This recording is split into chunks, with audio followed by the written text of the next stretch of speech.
Há perguntas que nunca parecem desaparecer. Elas sussurram em nossos pensamentos em momentos inesperados, emergindo das profundezas do coração humano. Essas perguntas ecoam através dos séculos, das culturas e de todas as visões de mundo que a humanidade já construiu. E talvez a mais profunda entre elas seja esta: se Deus criou todas as coisas, então quem criou Deus? É uma pergunta tão antiga quanto o próprio assombro. As crianças a fazem com curiosidade inocente nos pátios das escolas. Os céticos a apresentam com nitidez nos debates. Os filósofos lutam com ela em seus escritos. E homens e mulheres comuns se veem refletindo sobre isso silenciosamente enquanto contemplam a imensidão do céu noturno. De algum modo, na quietude da existência, a alma humana não pode deixar de perguntar: de onde veio Deus? Como alguém pode existir sem um começo ou sem um fim? Se essa pergunta já mexeu com o seu coração, convido você a seguir comigo na jornada do vídeo de hoje.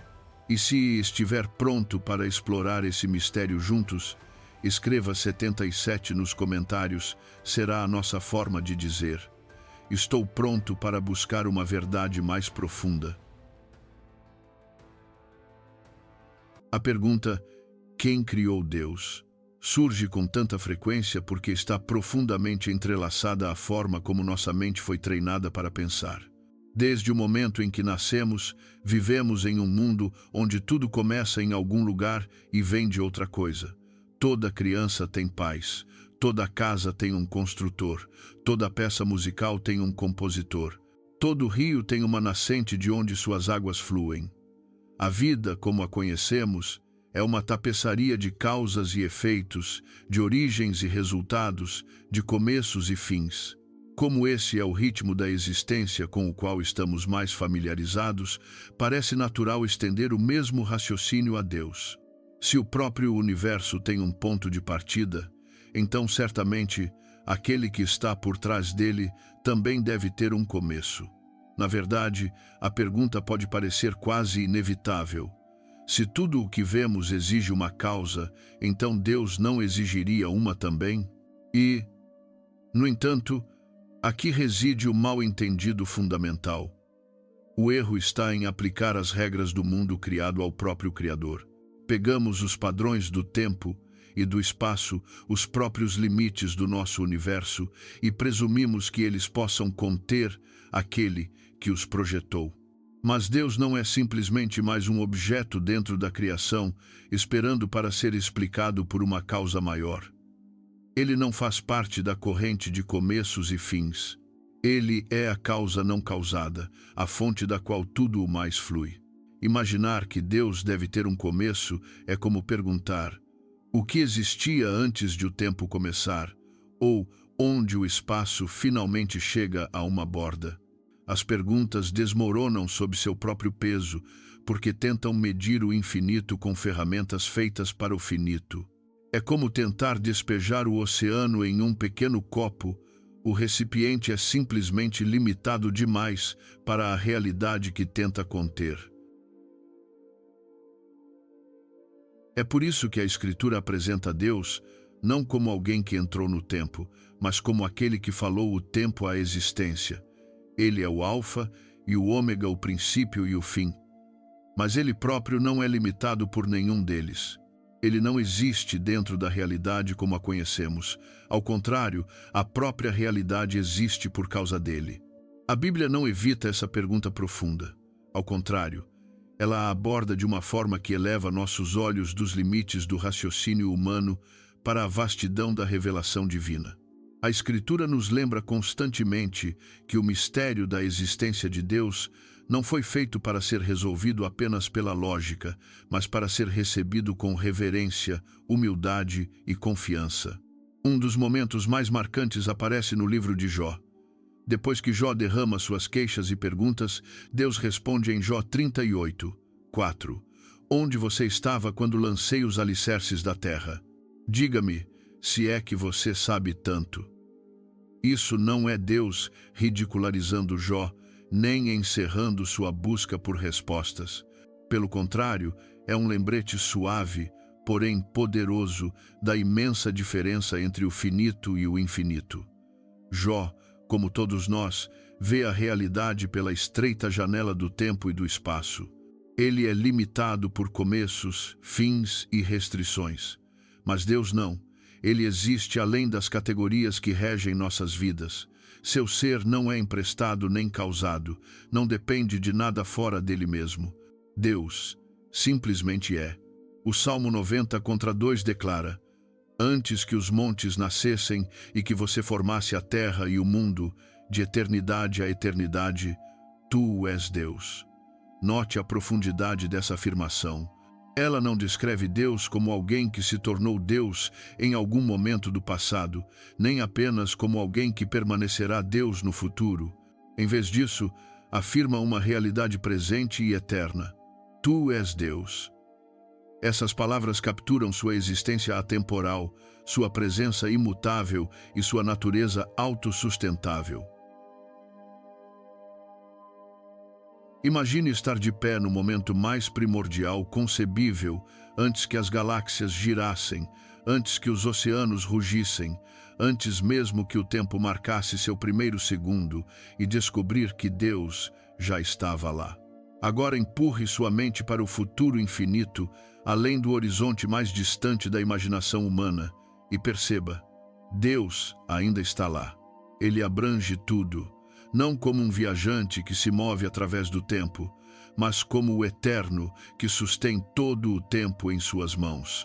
Este é o Deus apresentado pela Bíblia, não uma divindade que passou a existir, mas aquele cujo próprio nome é Eu Sou. Entre as verdades mais profundas reveladas sobre Deus está o que os teólogos chamam de aceidade, uma palavra que simplesmente significa que Deus é autoexistente. Diferentemente de tudo o mais na criação, sua vida não vem de outra fonte. Ele não depende de oxigênio para respirar, de alimento para comer, de água para beber ou de energia para ser sustentado. Ele não toma emprestado poder, nem depende de condições. Ele é a própria vida. Jesus expressou essa verdade com notável clareza em João 5:26. Pois assim como o Pai tem vida em si mesmo, ele concedeu ao Filho ter vida em si mesmo. Enquanto todos os seres vivos recebem a vida como um dom, Deus a possui inerentemente. Ela não lhe é dada, nem pode ser tirada. Seu ser é completamente independente, não causado e eterno. Isso contrasta profundamente com tudo mais no universo. As estrelas brilham intensamente, mas por fim colapsam na escuridão. As flores desabrocham com beleza apenas para murchar e desaparecer. Os seres humanos crescem, florescem e envelhecem, lembrando-nos diariamente de nossa fragilidade. Até o próprio tempo, a medida pela qual contamos nossos dias, caminha em direção a um fim determinado. Toda a criação carrega as marcas de limitação, dependência e mudança. Mas Deus é totalmente diferente. Ele nunca começou e jamais cessará. Ele é imutável, inesgotável, eterno. É por isso que a frase de abertura da Bíblia carrega tanto peso. No princípio, Deus. Perceba o que está ausente. Não há tentativa de explicar de onde Deus veio.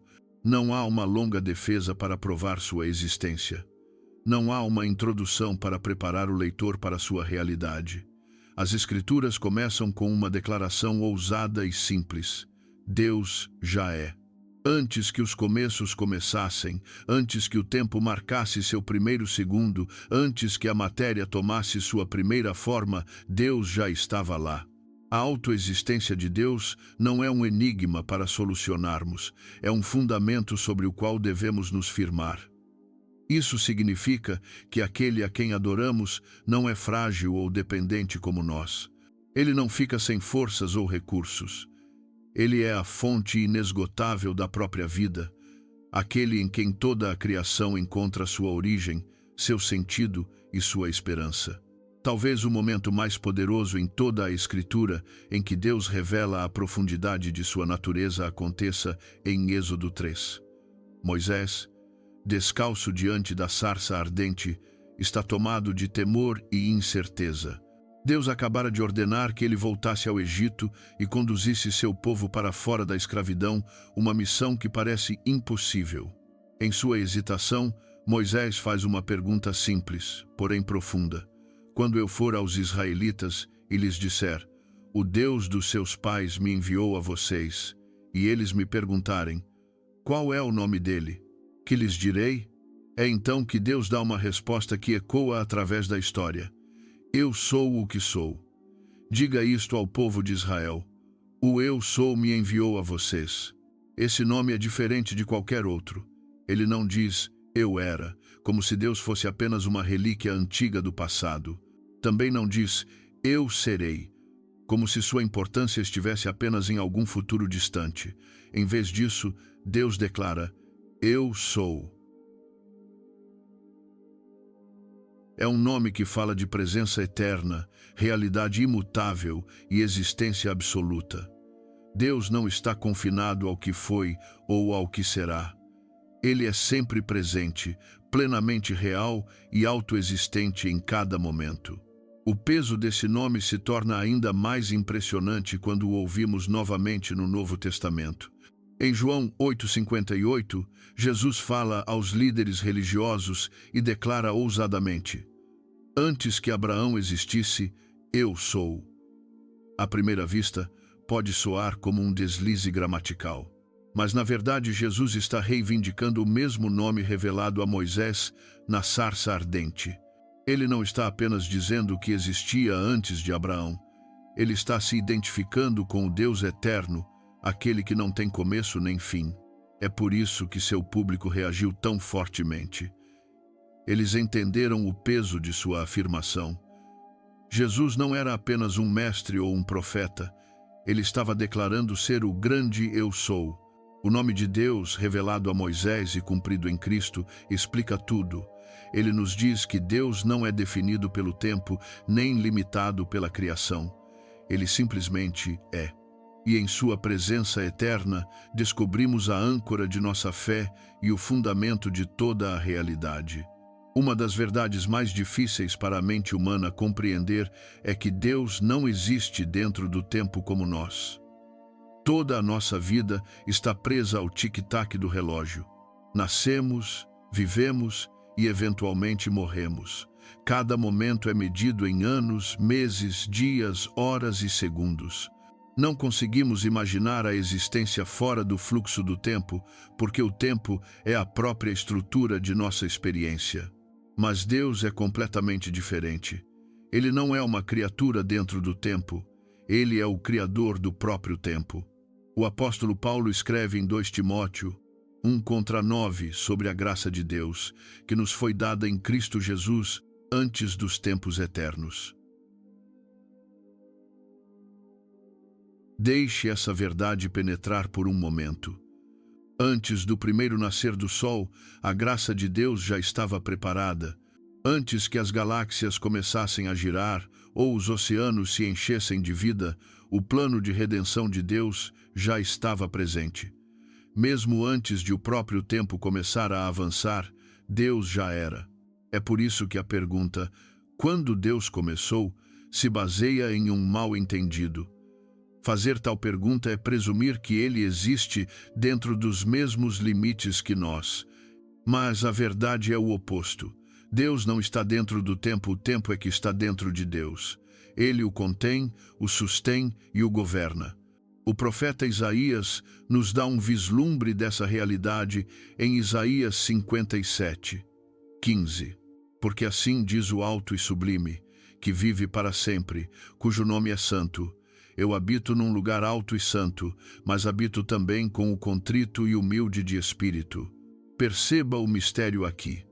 Deus está entronizado na eternidade, além do alcance do tempo, e ainda assim está perto do humilde e do quebrantado de coração. Esta é a maravilha da natureza de Deus. Embora ele habite a eternidade, escolhe entrar no tempo. O Deus eterno, que está além de começos e fins, entrou na história na pessoa de Jesus Cristo. Aquele que está fora do tempo submeteu-se voluntariamente a dias, anos e até a morte, para que nós, que somos presos ao tempo, pudéssemos receber a vida eterna. O mistério do tempo e da relação de Deus com ele não foi feito para nos confundir, mas para nos confortar. Ele nos lembra que nossas vidas frágeis e passageiras descansam nas mãos daquele que sustém passado, presente e futuro ao mesmo tempo. Aqui, chegamos a uma tensão que todo ser humano sente. Por um lado, a Escritura nos diz em Eclesiastes 3:11, ele também pôs a eternidade no coração do homem. Contudo, este não consegue compreender o que Deus fez do princípio ao fim. Este versículo captura perfeitamente o nosso paradoxo. No mais profundo de nós, existe um anseio por algo além dos limites do tempo. Sentimos que a vida é mais do que dias e anos, mais do que aquilo que acontece debaixo do sol. A eternidade puxa nosso coração, sussurrando que fomos feitos para algo maior. E ainda assim, apesar de toda a nossa busca, não conseguimos compreender plenamente o eterno. Nossa mente, moldada por começos e fins, simplesmente não consegue conter a vastidão de Deus. É como tentar despejar o oceano em um pequeno copo. Por mais cuidadosos que sejamos, as águas transbordam. Mas isso não é um defeito em nosso design, é um lembrete do nosso lugar. Somos criaturas, não o Criador. Nunca fomos feitos para dominar a plenitude de Deus, mas para confiar, adorar e viver em reverência diante dele. O apóstolo Paulo expressa essa maravilha em Romanos 11:33. Ó, profundidade da riqueza, da sabedoria e do conhecimento de Deus! Quão insondáveis são os seus juízos e quão inescrutáveis os seus caminhos! Perceba o tom aqui. Paulo não está frustrado pelo mistério, ele está maravilhado por ele. Suas palavras se elevam em adoração, reconhecendo que a grandeza de Deus se revela de forma mais clara em sua profundidade incomensurável. O mistério, então, não é inimigo da fé, é parte de seu próprio alicerce. Se Deus pudesse ser completamente explicado pela lógica humana, deixaria de ser Deus. Uma divindade pequena o bastante para caber em nosso entendimento não seria digna de adoração. O fato de Deus ultrapassar nossas categorias e transcender nossas explicações é exatamente o que o torna Deus. E assim, quando encontramos perguntas grandes demais para nossa compreensão, não precisamos desesperar. Em vez disso, podemos nos curvar em humildade, permanecer em reverência e nos consolar na verdade de que o Eterno nos conhece, nos ama e nos convida à sua presença. Seu mistério não foi feito para nos afastar, mas para nos atrair ainda mais para ele. Antes que a criação fosse pronunciada à existência, antes do primeiro nascer do sol ou do primeiro instante do tempo, já havia alguém com Deus, o Verbo. João abre seu evangelho com palavras que puxam o véu da eternidade. No princípio era o Verbo, e o Verbo estava com Deus, e o Verbo era Deus. Ele estava com Deus no princípio. Todas as coisas foram feitas por intermédio dele. Sem ele, nada do que existe teria sido feito. Esse Verbo não é uma ideia abstrata, não é uma força ou uma energia pairando pelo universo. O Verbo é uma pessoa, Jesus Cristo, o Filho eterno de Deus, que compartilha a própria natureza do Pai. O testemunho de João nos mostra que a história de Jesus não começa em Belém.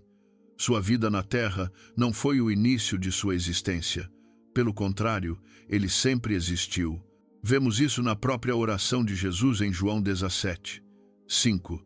E agora, Pai, glorifica-me junto a ti com a glória que eu tinha contigo antes que o mundo existisse. Aqui, Jesus aponta para uma realidade além dos limites do tempo.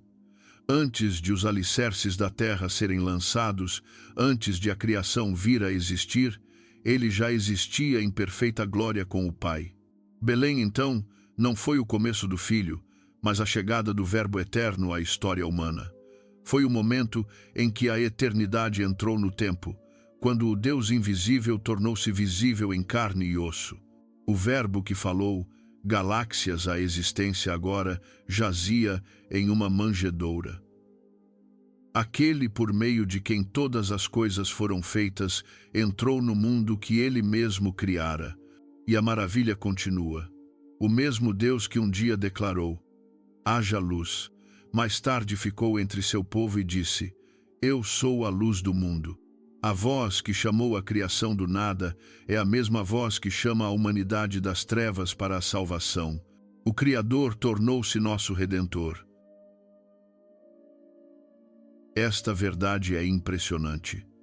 Em Cristo, a eternidade tocou o tempo, e o Deus infinito se revelou de uma forma que nossos corações podem ver, ouvir e abraçar. O Verbo eterno se fez carne, para que pudéssemos conhecer o Deus que não tem começo nem fim. Depois de explorar o mistério da natureza eterna de Deus, podemos perguntar: que diferença isso faz para a minha fé e para a minha vida diária? A resposta é profundamente prática, pois o Deus eterno molda a maneira como vemos tudo.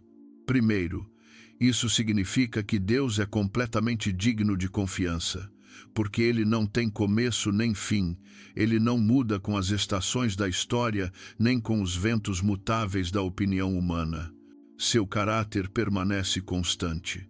Como ele declara em Malaquias 3:6, eu, o Senhor, não mudo. As promessas que ele fez são tão confiáveis hoje quanto no momento em que as pronunciou pela primeira vez. Vivemos em um mundo onde tudo muda: empregos, relacionamentos, saúde, até mesmo nosso próprio coração. Mas, em meio a essa instabilidade, Deus é a âncora inabalável. Segundo, significa que nossas vidas têm valor eterno. O Deus eterno nos criou intencionalmente, não como acidentes do tempo ou do acaso. Davi reflete no Salmo 139, 16: todos os dias determinados para mim foram escritos no teu livro antes de qualquer um deles existir. Cada momento de nossa existência é conhecido por ele, e cada vida tem um lugar em seu plano eterno. Essa verdade nos liberta do desespero da falta de sentido. Não somos aleatórios, somos lembrados. Terceiro, isso nos chama a viver pela fé. Nossas mentes finitas não conseguem compreender plenamente a eternidade, mas a fé constrói uma ponte entre aquilo que não podemos explicar e o Deus que sustém todas as coisas. Como Hebreus 11:3 ensina, pela fé entendemos que o universo foi formado pela palavra de Deus. A fé não é cega, é confiança aquele que está fora do tempo, mas entra no nosso tempo para nos conduzir. Por fim, isso nos conduz à adoração. Quando percebemos que Deus nunca começou e jamais terminará, nossa resposta não é apenas um debate intelectual, mas uma adoração profunda do coração. A verdadeira adoração nasce da humildade reconhecer a imensa distância entre o Criador eterno e sua criação, e ainda assim maravilhar-se com a surpreendente proximidade do seu amor. A natureza eterna de Deus não é apenas uma doutrina a ser estudada, é um convite para confiar, para viver com esperança e para nos curvar em adoração diante daquele que é, que era e que há de vir. Então, de onde veio Deus? A resposta é simples, porém impressionante. Ele não veio de lugar nenhum.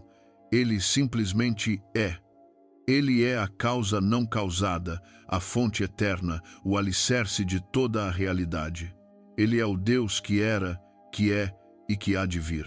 Essa verdade não existe para satisfazer todas as curiosidades da mente, mas para ancorar a alma em adoração. A pergunta, quem criou Deus, desaparece na presença da sarça ardente onde o ouvimos dizer: Eu sou o que sou. E o milagre é este: o mesmo Deus eterno, que de nada precisa, escolheu se revelar, entrar no tempo, caminhar entre nós, morrer por nós e nos convidar para a vida eterna com Ele. Hoje, Ele ainda chama, Ele ainda sussurra aos corações, e Ele ainda nos convida a confiar não no que é passageiro, mas no que é eterno. E se você já anda com Ele, simplesmente sussurre: Amém, porque cada amém é uma declaração de que o Deus eterno é suficiente. Se esta mensagem falou ao seu coração, compartilhe seus pensamentos nos comentários, escreva amém como sua declaração de fé e não se esqueça de curtir, compartilhar e se inscrever para que mais pessoas descubram a esperança eterna que temos em Cristo.